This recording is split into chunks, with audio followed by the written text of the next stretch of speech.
Welcome in, everybody, to the first episode of the DNA show for Dynasty news and analysis. Justin and I are going to try to make this a very consistent show as kind of an outlet for our reactions to recent news, changes in player values, kind of moves to make throughout the year, all that kind of stuff. And so, like I said, maybe not a weekly show year round, but we want it to be a consistent show as another way for us to just continue to make content for you guys. So I don't really like introductions. We're just going to get right into it because we have some recent news going on in the NFL. A lot of new head coaches are being hired by teams.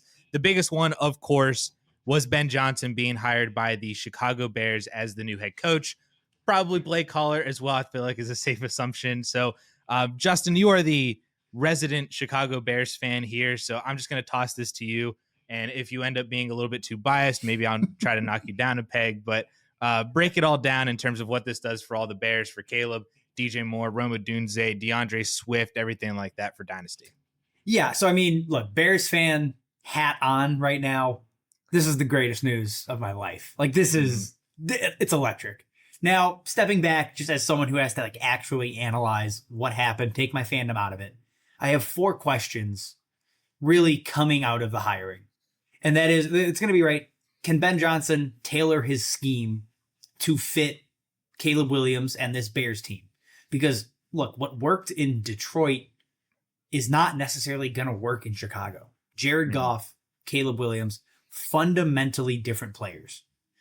That being said, right, you would hope if Ben Johnson is as smart as we all think he is, he knew this coming in, right? He's prepped to build a custom tailored offense to Caleb Williams. That's question number 1. Question number 2, how do the Bears address the offensive line? Because look, you could be the greatest play caller in the world. If you cannot protect the quarterback, if you cannot give him time to throw the ball, whoever it is, it doesn't matter how good the scheme is, how good the players are, how good the coach is. None of it matters. After that, right, how does Caleb Williams adjust? How does he grow as a player in 2025? Again, the assumption is Ben Johnson's going to get him on schedule more often. It's going to be more of a timing-based offense to some degree. Obviously, Caleb's going to create and do things to make those wow plays that Jared Goff maybe didn't do or can't do at this point in his career. So what is that? What does year 2 of Caleb Williams look like? And then ultimately, how do the existing weapons kind of fit into this offense, right? As you look at it and just take it as a whole from Dynasty, though, Caleb Williams was a QB1 coming in for Dynasty. You know, maybe you don't really bump him up too much because ahead of him, right, you're talking probably Justin Herbert, CJ Stroud, and some other players that are more solidified. So Caleb Williams stays in that QB1 tier, like top 10 guy, but you can't really bump him much further until he goes out and really answers the questions I just talked about. I think that's the big thing. When you look at DJ Moore, look, the upside increases, but he's getting older. He's not maybe making a huge jump in Dynasty ranks. I think as a contender, yes, he's a more interesting trade target, but you're not moving him way up your rankings. And I guess I'll ask you, is that what you're doing, or are you just kind of keeping it status quo, which is acknowledging the upside? I acknowledge the upside for DJ Moore. I mean, he's wide receiver 26 on Keep Trade Cut. I just pulled it up. He's gained a little bit of value just since the news. I mean, just at the beginning of January, he was wide receiver 30. Now he's wide receiver 26. So he's gained a little bit of value. I think that's a pretty solid range, especially looking at the other wide receivers, kind of where he's in and around like Olave and McLaurin and Waddle and Worthy and Metcalf. Like, I feel like that's pretty solid. But I think from a production standpoint, I think he could possibly outproduce all of them in 2025. Are you assuming that he takes on, if we're just like translating like Detroit into Chicago, we want somebody to have like the Amon-Ra role, you know? Are you putting that on DJ Moore? I've seen Matt Harmon has kind of been saying that they might put that on Odunze as kind of this more power slot, and then DJ Moore is kind of the more Jameson Williams, get the ball in his hands. He does more after the catch. So I don't know if you have a bit more of a read on that one, because I feel like that's the more valuable role we want. Right. Yeah, that's the guy you want. That's the high volume role. And I think the luxury Chicago might have is DJ Moore and Odunze are both dynamic in that sense. They can both fit that role. And that's where it's very different than Detroit, because I think Amon-Ra has a very defined role in the NFL at this point. Jameson Williams has a clearly defined role. Chicago doesn't have that speed guy. There is not a guy on the roster that I could look at and say, that is the perfect fit for Jameson Williams in 2025, right? Like, there's no one-to-one. So this is where I think it comes back to Ben Johnson has to be creative here. What you did in Detroit will not just work here.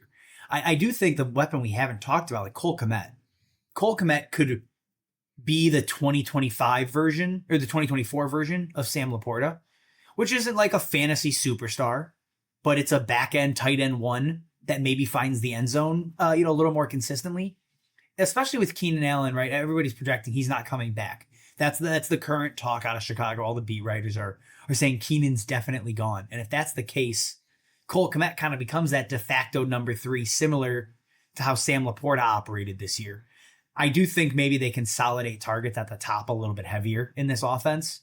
Right, Rome Odunze had a higher target share this year than Jameson Williams had in his entire career, and that was alongside Keenan Allen and DJ Moore. So like with the Rome Odunze ceiling, maybe not on a week-to-week basis isn't higher, but on a season-long basis should be higher. So the Cole Kmet piece is interesting. I don't think he jumps up much though. In dynasty ranks either. He shouldn't. He's going to be a fringe tight end 1. Yeah, no, for sure. He last year was the tight end 19 in total points. That is on 4 receiving touchdowns though, which over the past 3 years is the lowest that he's had. He had 6 in 2023, 7 in 2022. So if you're maybe projecting him to get a few more of those red zone and end zone kind of targets and opportunities, if he gets back up to 7 touchdowns, I mean, you give him 3 more touchdowns this year, he goes from tight end 19 to tight end 14, right? He's above Kyle Pitts at that point, which I don't know if that's a good thing or not, but I think it makes him a little bit more interesting, like you said, like kind of in that nice Sam Laporta role.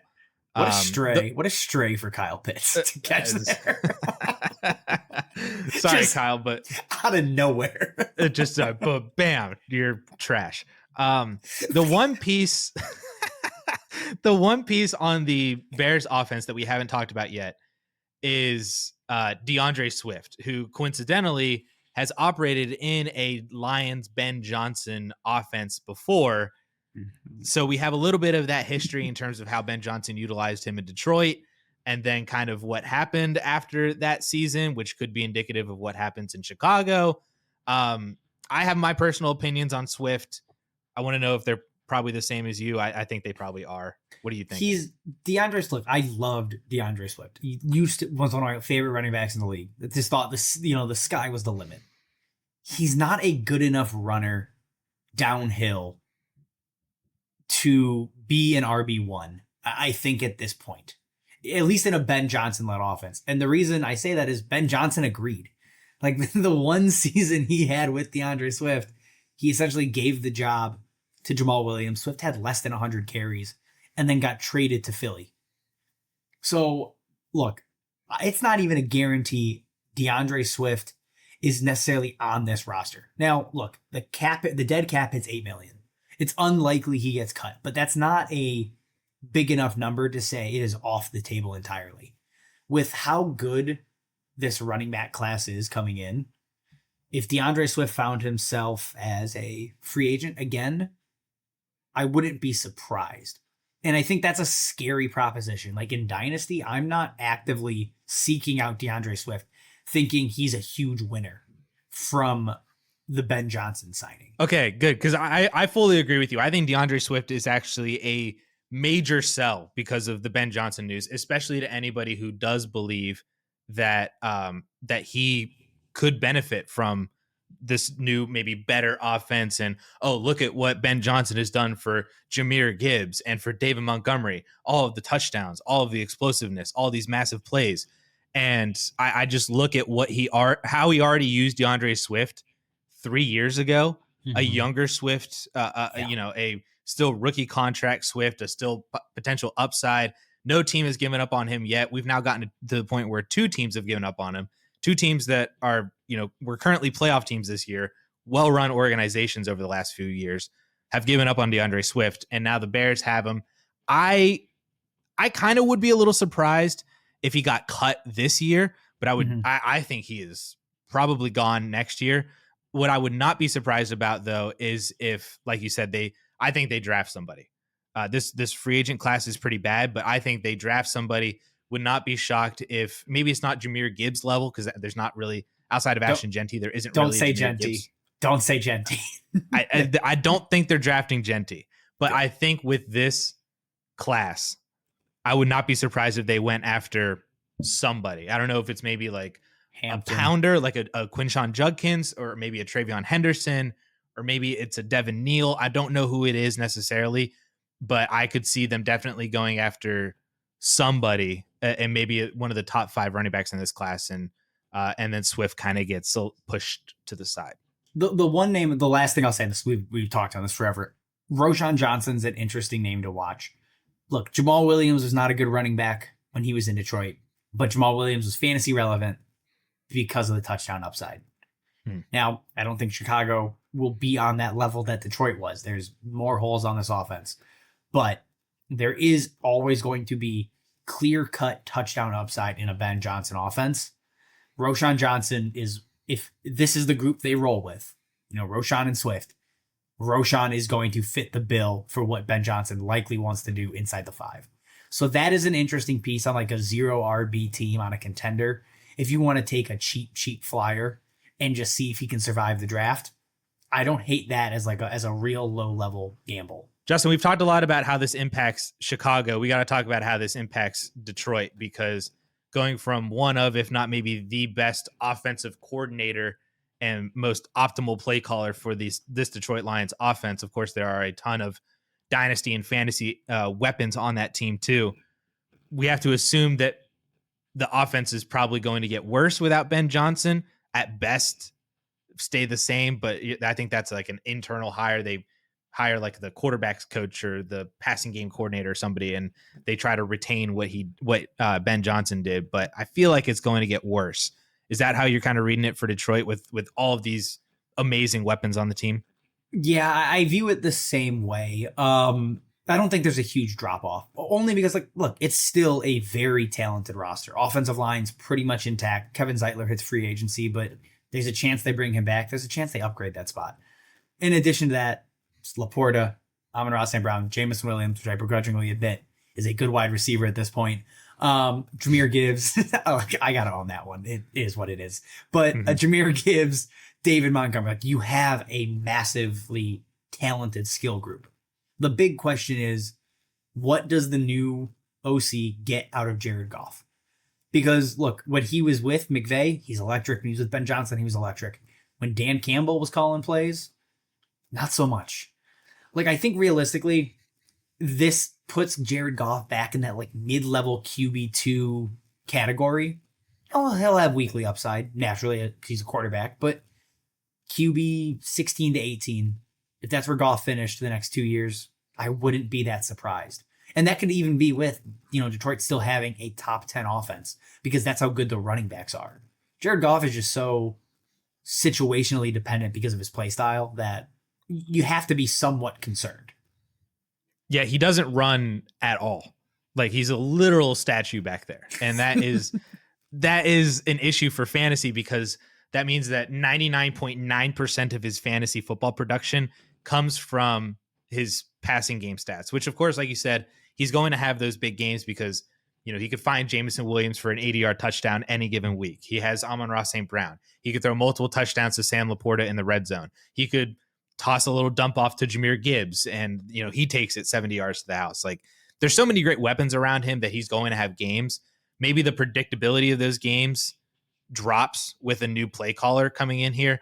But I do agree, he definitely is probably going to be the most hurt from what he was doing over the past 2 years compared to what he might be doing now and what he did before Ben Johnson. Like you said, I have the numbers here in 2022 and in 2023. He threw for a 5% touchdown percentage, 7% in 2024. So that jumped up this past year. In 2022 and 2023, 7.6 yards per attempt in both seasons, stay consistent, 8.6 in 2024. Now, all 3 of those years were with Ben Johnson. Without Ben Johnson in Goff's first season in Detroit, 3.8 touchdown percentage, 6.6 yards per attempt. So that was pretty rough. And again, another caveat, that was Amon-Ra St. Brown's rookie year. He didn't have Jameson Williams, didn't have Jahmyr Gibbs, didn't have David Montgomery. He had Swift and Jamal Williams and all those kind of guys. Hawkinson instead of Laporta, So Goff without Johnson is probably somewhere in the middle, I think. Like if we just kind of say he's at 7 yards per attempt at a solid like 4.5% touchdown percentage, that's around 4,000 yards, 25 touchdowns. Like that's just fine mid to back end QB2 numbers. Like that's what Aaron Rodgers did this year as the QB 21 in points per game. Yeah. Because he doesn't run. So that's all of his production.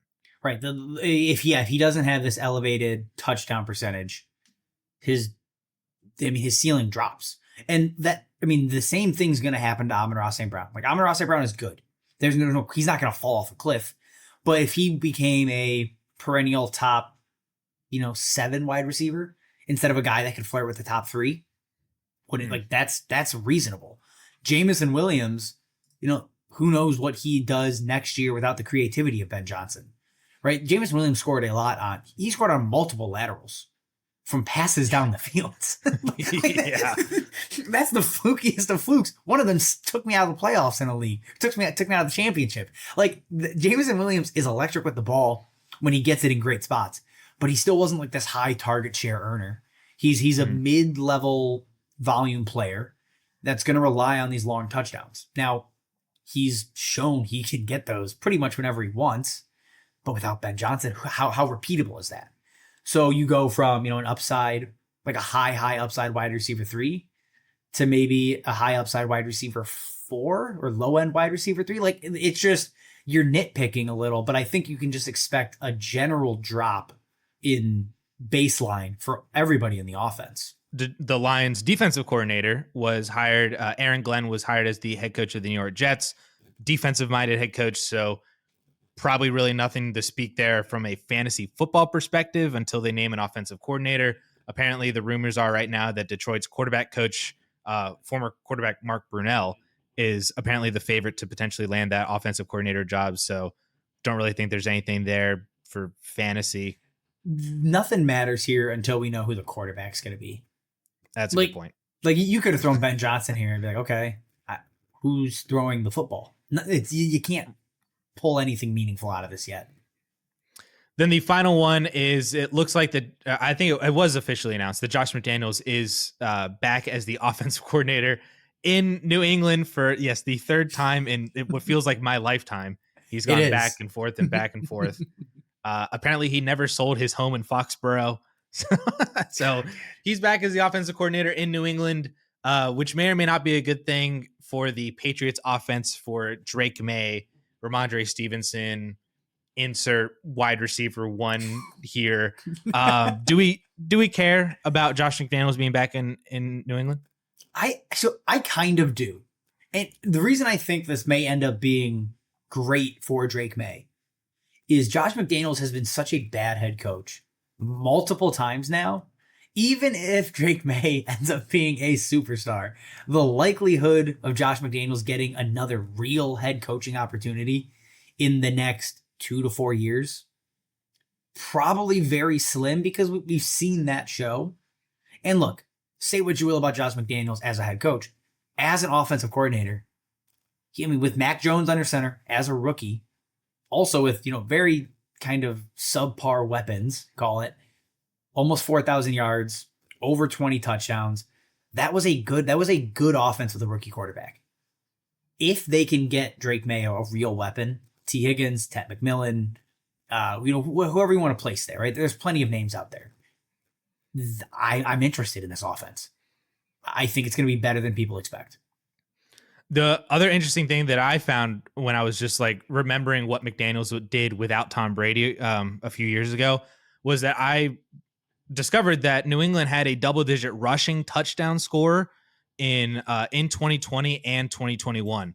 In 2020, it was Cam Newton, so it was a quarterback, but he feels like a extension of the running back at when you get down into the inside the 10 and inside the 5. So I think he had 12 rushing touchdowns that year.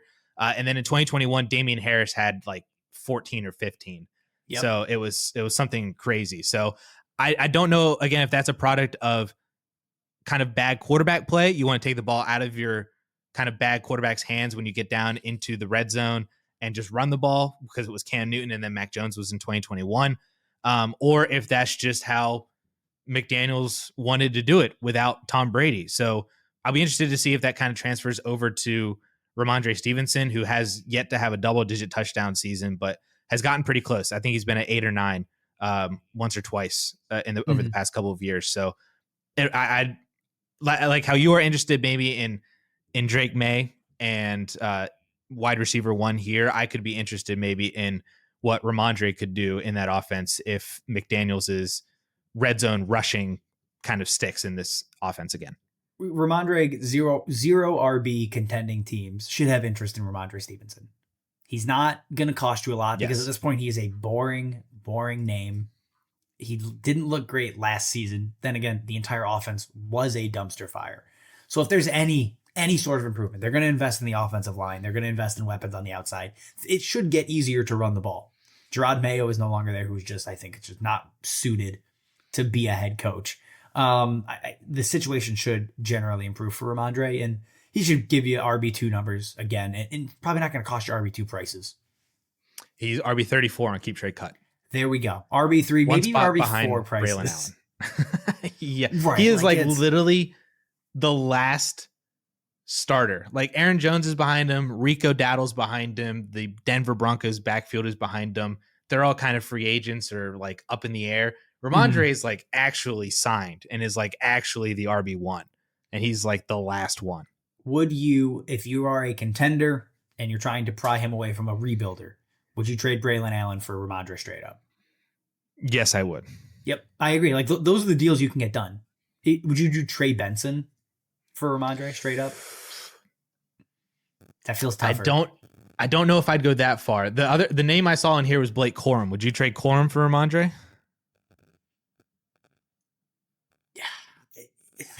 I don't know. I don't think I would, only because there feels like there could be a shakeup with Kyron this year. And like that situation feels odd. I'd rather make that bet where I don't think Braylon Allen's like usurping Breece Hall this year. Right. Which is like the other name on here is Rachaad White. And I'm like, there's no way Rachaad White is usurping Bucky. So I would easily pay Rachaad White and maybe like a third to go get Ramondre. Yes. Oh yeah. Same. And casual players might even go for that because I'm pretty sure Rachaad White outscored Ramondre this year. So, like, at face value, it looks like a better deal anyways. Yep. Last bit of news, not coaching related, just what I found to be kind of interesting. Cooper Kupp said that he intends to play in 2025, but he admitted that it may not be for the LA Rams. So, very interesting situation kind of to monitor. We'll see what goes on with Cooper Kupp and with the Rams if they cut him or trade him. I don't really know what you're doing with Cooper Kupp right now from Dynasty because he was so good for like 80% of the games that he played in 2024, and then like the last like 3 or 4 he just like disintegrated into dust. So do you have any interest in Cooper Kupp? Do you have any advice for people who have him still? So are you buying him? As a contender, obviously you're not buying him as a rebuild. As a contender, depending what you can get depending what he costs, right? If he costs me a late second, especially in this draft class, if he costs me a late second, I might take a stab at it. Only because look, we've seen bad wide receivers, and he's not bad. Older wide receivers, let me rephrase. We've seen older wide receivers find new life in new situations. Assuming he's not back in LA, there are plenty of places he could go and be productive. We were just talking about New England. Cooper Kupp in New England as a 1 or a 1B with a rookie wide receiver, that's an improvement for Drake May. Like that's a win for them. So I think there's upside. Again, I don't want to spend a ton. Early third, late second is the very most I would go, and I'd start lower with my offers.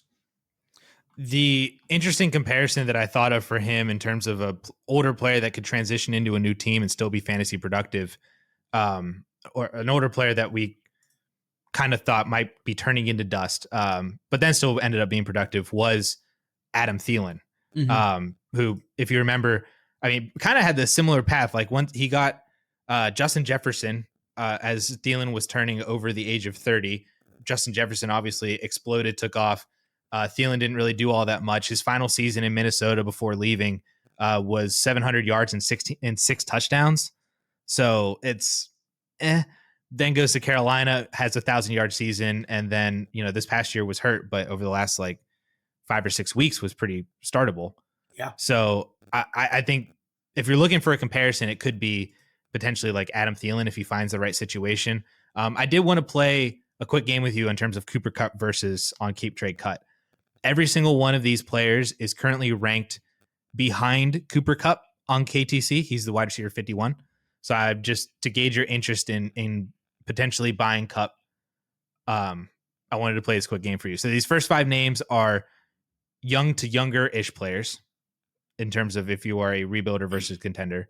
Mm-hmm. Hollywood Brown versus Cooper Kupp. I want Hollywood Brown. Going into Cedric next Tillman. year, yeah, say Hollywood Brown going into next year fully healthy. That's more interesting to me. Cedric Tillman, this feels like if I'm rebuilding, give me Tillman. If I'm in a weird intermediate where I don't really know what I'm doing, give me Tillman. That's about it though for me. Otherwise, Kupp in a contender situation. Christian Watson. Don't care the scenario. Give me Cooper Kupp. Doesn't matter. I'm not doing the Christian Watson thing anymore. What about Quentin Johnston? So I think I'm still taking Cooper Kupp. Quentin Johnston looked better this year. And, maybe I'm just sticking to what I saw in his rookie season. But look, they are going to add another wide receiver here. He's going to move further down that pecking order. It's just the returns. He wasn't great this year. It's going to be harder when they add another wide receiver that hopefully is better than him. And then Rashad Bateman for these younger guys. Honestly, give me Rashad Bateman. He turned a corner this year, it felt like. He was a big play threat. He's going to be sporadic, but I'll take the longevity that he might have over, one potential season of Cooper Kupp that could or could not be great. I think I agree with you on all 5 of those. The last 5 groupings is just all the other older guys that Kupp is currently valued ahead of. I'd be curious to know if you'd still prefer Kupp versus these older guys strictly for contenders, or if you would maybe trade Kupp for some of these guys. So it's Amari Cooper, Stephon Diggs, Christian Kirk, Calvin Ridley, and Keenan Allen. All right, I'm just going to put them in the order I want them. Okay. So I'm going to go Christian Kirk. I'm going to go Calvin Ridley. Okay. Keenan Allen. Cooper Kupp, Stephon Diggs, Amari Cooper. I'm at that point. Amari Cooper this year, just his drop off following the trade to Buffalo was just confusing. I mean, I get you're learning a new offense, and that's not easy, but you just never saw him get going with Josh Allen. And I don't think necessarily that's the end of Amari Cooper necessarily, but it's really difficult to buy back in because he didn't have a great year altogether, and he's over 30 now, and that could just be the cliff potentially, which is a scary proposition. I'm going to use this opportunity to transition into our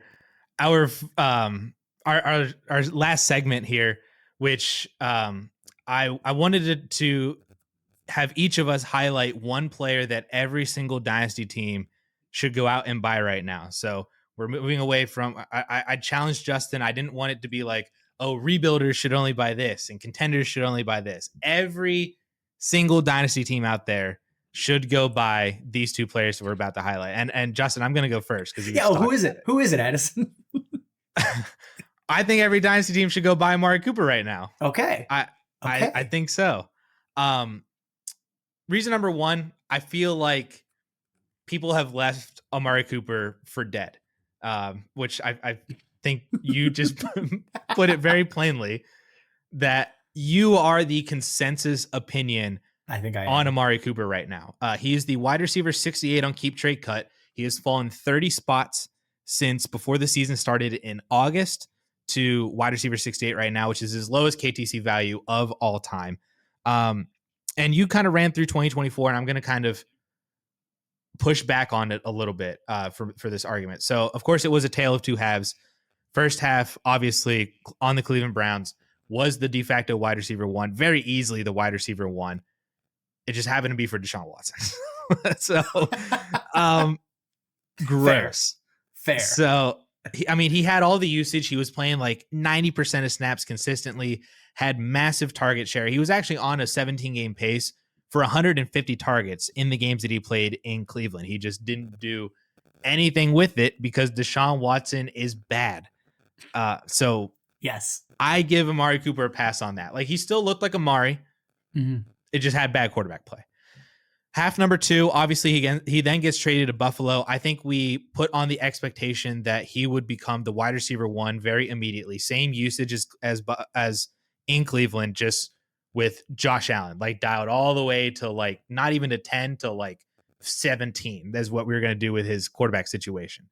Obviously that didn't happen. First game only played like 35% of snaps. He did catch a touchdown in that game on a route that apparently, from what it seemed like, he didn't even know what route he was running, that he like checked with Keon Coleman at the line to see what route he's running. Caught a touchdown on it. Didn't play all that much the next game. Then he got hurt. And I think him getting hurt was a major setback to everything that the Bills wanted from him and him learning that offense, getting rapport with Josh Allen. So he missed a couple of games from an injury, came back, didn't really play all that much. Did have one good game in week 14. He had 14 targets, 6 receptions for 95 yards. That was by far the best game he's had with the Bills yet. Then hasn't played over 55% of snaps once in any game. And in the past 2 games in the playoffs has not even topped 40% of snaps. So, yes, I understand that a lot of that, could be, well, he's not really picking up the offense. Maybe, he's just not what they thought he was. But I would argue that there's also a point that Buffalo doesn't need him. He has played 10 games with the Buffalo Bills, and they have won by 3 or more scores in half of those. God, I love that. Oh my goodness. They do not need to throw. Their formula this year has very clearly been, we don't really need to throw. We have James Cook. We have Ty Johnson and Ray Davis when James Cook needs a breather. We have Josh Allen, who can pass and throw and all over the field, then run all over the field. He can do everything. He can apparently catch a touchdown off of an Amari Cooper lateral. So there's that too. The Bills are phenomenal. Josh Allen is phenomenal. They don't really need Amari Cooper. And so my hope is that Amari Cooper enters free agency this year, that he can pick a place where he can be either the wide receiver 2 for a good quarterback as like this veteran presence, or he could be kind of like this bridge wide receiver 1, kind of like Adam Thielen again, or like what you were mentioning, maybe, New England signs or drafts a rookie. They sign Amari Cooper as kind of like this veteran guy. Could be an interesting. I'm hoping that he'll have utilization from the Cleveland Browns last year, just with a better quarterback than Deshaun Watson. The situation that we had hoped would be there in Buffalo that just haven't. I haven't given up on Amari Cooper being still a good dynasty or good fantasy wide receiver, I should say, because there are plenty of teams out there that could use somebody like that. I just mentioned the Patriots. I don't think it would be out of the range of possibilities for him to sign with the Chargers. The Texans could be interesting if they want to move on from Diggs with the ACL, and then Tank Dell's not going to play this year. So Amari could come in across from Nico. The Commanders could be an interesting spot. The Packers, I think, could benefit from an alpha as essentially the Romeo Doubs replacement or Christian Watson replacement with his late season ACL too. I think Amari would come in and be a good 1A or 1B with Jaden Reed, or the New York Jets with across from Garrett Wilson. I think there are good spots and offenses for Amari Cooper to still be very fantasy relevant last year. And I think at wide receiver 68 on Keep Trade Cut, you can buy him for a 3rd round pick, and you can either use him for that cheap production as a contender, or as a rebuilder, you can still buy him for a 3rd. It's super cheap. And then if he does produce, you can flip him for a 2nd in season in 2025. And I think the perfect example of that, I looked back on KTC. Cortland Sutton this time last year was the wide receiver 64, got inside the top 40 on Cape Trade Cut in season as he was being the productive wide receiver 1 for Bo Nix, that you could have sold for a 2nd round pick to contenders. So that's why I think Amari Cooper is a player that everybody should buy right now, whether to actually use him for the production or as a buy now, flip later for rebuilders. Yep. So you make good points. You make very good points, Addison. And look, thank you. When you frame it in that lens of he's just a buy low and you're hoping he spikes, to wide receiver, like back to like wide receiver 2, low level wide receiver 2 production. I get it through that lens. It is inherently risky, but again, it all comes down to the cost analysis. Like, are you really thinking you're going to be, the smartest drafter in your league and you're going to utilize that third to its maximum potential, which some years, it doesn't matter how good of a drafter you are. The third is just a dead round. This could be one of those years, given how, just NFL draft pundits are talking about the draft as a whole. So I fully understand all that. And look, I wouldn't fault anybody for going after Amari Cooper. It may not be my move that I'm all in on this year, but I get the merit behind it. I think you could also just throw him in on a deal. Like, you don't even need to go out and buy him. No, you specifically for like a third. Yeah, just like you identify which team has Amari Cooper on your team, on that team, and you frame out another kind of trade. It could even be you feel like you move laterally at a wide receiver or a running back tier. Yeah, and you just tack on Amari Cooper onto the side that you're getting. So I've done a bunch of those trades, and sometimes they work out, sometimes they don't. But if it works out, I think Amari Cooper could be a player that I would like to go after again as a rebuilder or as a contender to use him for one reason or another. Amari Cooper or Cooper Kupp, if cost was the same, say mid third for early third round pick. I would still take Cooper Kupp because I've seen the elite production more recently. That's fair. That's a fair point. By more recently, I mean like November. Right. Like, because he didn't do anything in December, but I saw it in November. Yes. It was there. Yes. But yes, I would still take Cooper Kupp. This is definitely a cost-based argument for Amari Cooper. Yep. So I'll give my guy here. And mine is going to be less impassioned than this because this player has not played a down of football. They have yet to play in the NFL. And if you watched my trade target video, you know who I'm talking about already. It's J.J. McCarthy. J.J. McCarthy right now, whether you are rebuilding or contending, and he was on my rebuild trade target video, but even as a contender, I think J.J. McCarthy is a worthwhile investment because look, the way this is going to shake out in Minnesota, there's a couple of different tracks, right? They can leave Sam Darnold behind. This is J.J. McCarthy's team moving forward. That's what we want. That is the ideal situation because not only does J.J. McCarthy, that mean he's healthy. One, that's great. Two, he sticks with Kevin O'Connell, who just signed an extension. And look, Kevin O'Connell got a lot out of Kirk Cousins, who was rightfully a good quarterback before he got hurt. And then he got a ton out of Sam Darnold. Like the idea of quarterback whisperer, like that's a thing people throw around. It feels like that is Kevin O'Connell at this point. And on top of all of that, and having the coaching staff and the offensive line in place, you have the weapons. I mean, you really can't draw it up much better than Justin Jefferson, Jordan Addison in year 3, and TJ Hawkinson a year removed from an ACL tear. Like that is rounding out to just be one of the best wide receiver or pass catcher groups in the NFL by a wide margin. Whoever they end up bringing in at running back will probably be irrelevant from that sense because look, it's likely not a high profile name. It's just going to be a guy that will inevitably also be good for fantasy because he's tied to Kevin O'Connell's offense. He is that good. The other option here is they sign Sam Darnold to a long-term deal. And then the most likely scenario is they trade J.J. McCarthy to recoup draft capital and continue to build a roster with rookies around Sam Darnold.